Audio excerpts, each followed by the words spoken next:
Hi friends, welcome to my channel TJR media. ఇప్పుడు మీరు చూసుకున్నట్లయితే ఈ రెండు తెలుగు రాష్ట్రాల్లో జానీ మాస్టర్ కేసు గురించి మాట్లాడుకున్న విషయం మనందరికీ తెలిసిందే. అయితే జానీ మాస్టర్ కేసు విషయం మీద ఈ రెండు తెలుగు రాష్ట్రాలే కాకుండా దేశవ్యాప్తంగా కూడా చాలామంది రియాక్ట్ అవుతున్నారు. ఎందుకంటే జానీ మాస్టర్ పెద్ద పెద్ద స్టార్ హీరోలకి కొరియోగ్రాఫ్ చేసి తనకంటూ ఒక ప్రత్యేక స్థానాన్ని సంపాదించుకున్నాడు అనమాట. సో ఈ దేశంలోనే కొరియోగ్రాఫర్లో టాప్లో ఉంటారంటే ఖచ్చితంగా జానీ మాస్టర్ కూడా ఒకరనే చెప్పుకోవాలి.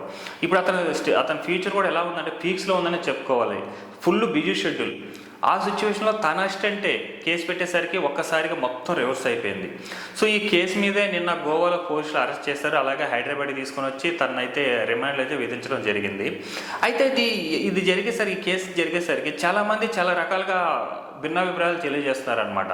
ఎందుకంటే తన అసిస్టెంట్ అంటే 2019లో జరిగినప్పుడు లైంగిక దాడిని ఇప్పుడు ఎందుకు ఆ అమ్మాయి కేసు పెట్టింది అనే పాయింట్ తీసుకొని చాలామంది ఇతను జానీ మాస్టర్ ఇప్పుడు ఎదిగాడు, కెరీర్ కూడా చాలా ఫీక్స్లో ఉంది, బాగుంది కాబట్టి అతను ఎలాగైనా తొక్కేయాలని కొంతమంది కుట్ర చేసి ఆ అమ్మాయి అయితే కేసు పెట్టించారని కొంతమంది అనుకుంటున్నారు.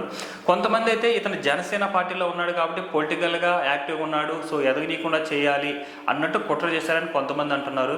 ఇంకొంతమంది అయితే ఈ కేసు పెట్టడానికి జానీ మాస్టర్ భార్య కూడా ఒక కారణం అనేది రూమర్లు వస్తున్నాయి అనమాట. ఎందుకంటే జానీ మాస్టర్ భార్య తన దగ్గరికి వెళ్ళి బెదిరించడంతో ఆమె భయపడి కేసు పెట్టిందని కొంతమంది అనుకుంటున్నారు అనమాట. సో ఇలా అయితే ప్రచారం అయితే నడుస్తుంది. కొంతమంది పబ్లిక్ని అడిగి తెలుసుకుంటే సో ఇద్దరిదే తప్పు అని అయితే చెప్తున్నారు. ఎందుకంటే 2019లో జరిగినప్పుడు ఆమె ఇప్పుడు కేసు పెట్టిందంటే దాని అర్థం ఏంటి? సో శిక్ష పడితే ఇద్దరికి శిక్ష పడాలి అని అయితే చెప్తున్నారు. సో ఏదేమైనా ఇంకా కొన్ని రోజులైతే అంతా తెలుస్తుంది. ఇక ట్విస్ట్ ఏంటంటే ఇప్పుడు రిమాండ్లో ఉన్న జానీ మాస్టర్ అయితే తన తప్పుల్ని ఒప్పుకున్నాడు అని అయితే ఒక వార్త అయితే బయట చక్కలు కొడుతుందన్నమాట. అసలు అది ఎంతవరకు నిజమో ఏంటో మనకు తెలియాల్సి ఉంది.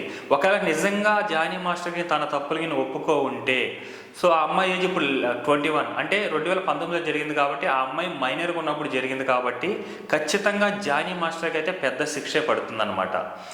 ఖచ్చితంగా అయితే జానీ మాస్టర్కి పెద్ద శిక్ష పడుతుంది. దాంతోపాటు అతని లైఫ్ కూడా ఖచ్చితంగా స్పాయిల్ అయిపోతుంది. సో ఈ కేసు మీద మీరేమనుకుంటున్నారో కింద కామెంట్ చేయండి. అలాగే మా ఛానల్ని సబ్స్క్రైబ్ చేసుకోవడం మాత్రం మర్చిపోకండి.